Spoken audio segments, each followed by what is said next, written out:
সম্মানিত উপস্থিতি, আসসালামু আলাইকুম। আজ যে কথা বলবো, ঈমান নিয়ে কথা বলবো। আসলে ঈমান কি? ঈমান নিয়ে কথা বলবো। ঈমান হচ্ছে ঈমানের ঈমান হচ্ছে বিশ্বাস করা। ঈমান শব্দটা হচ্ছে বিশ্বাস করা। ঈমান ৩ প্রকার ঈমান। ঈমানের ৩ ভাগে ভাগ করা হয়েছে। এক, ঈমান হচ্ছে অন্তরে বিশ্বাস করা। ১ নাম্বার হচ্ছে অন্তরে বিশ্বাস করা। ২ নাম্বার হচ্ছে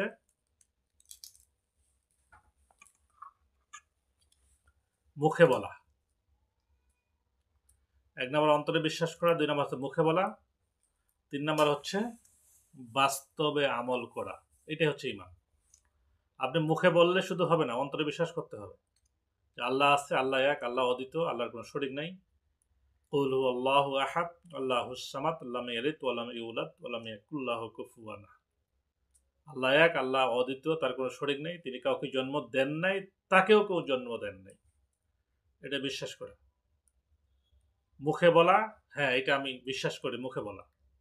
আর বাস্তবে আমল করা। বাস্তবে আমল করা হচ্ছে যে আল্লাহর যাবতীয় বিধান, আল্লাহর যাবতীয় বিধান, আল্লাহ এবং রাসূলের যাবতীয় বিধান পালন করা হচ্ছে ঈমান। এই ঈমানের যখন আপনি ঈমান বিশ্বাস করলেন, কোরআনে আছে ইয়া আইয়ুহাল্লাযীনা আমানু কুতিবা আলাইকুমুস সিয়াম কামা কুতিবা আলাল লাযীনা মিন ক্বাবলিকুম লাআল্লাকুম তাত্তাকুন। লাআল্লাকুম, হে ঈমানদারেরা, তোমাদের উপর রোজা ফরজ করা হয়েছে যেমনি ফরজ করা হয় তোমাদের পূর্ববর্তীদের উপর, যাতে তোমরা মুত্তাকি হও। মুত্তাকি অর্থাৎ ঈমানের সুপারলেটিভ ডিগ্রি হচ্ছে মুত্তাকি। সর্বশেষ বিধান হচ্ছে মুত্তাকি। আপনি ঈমান আনলেন, এই ঈমানটা যত আপনি আমল করবেন, বাস্তবে যত আমল করবেন, এইটা হবে তো আপনার সুপারলেটিভ, অর্থাৎ তখন আপনি হবেন মুত্তাকি। তাকওয়া অর্জন করে মুত্তাকি, তখন আপনি হবেন মুত্তাকি।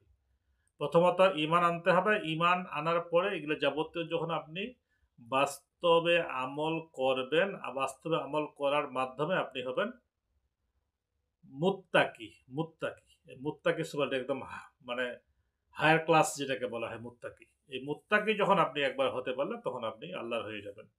আর আল্লাহর হয়ে যাওয়া মানে আল্লাহ আপনাকে কি দিয়ে পুরস্কৃত করবে? কিসের মাধ্যমে? জান্নাত দেওয়ার মাধ্যমে।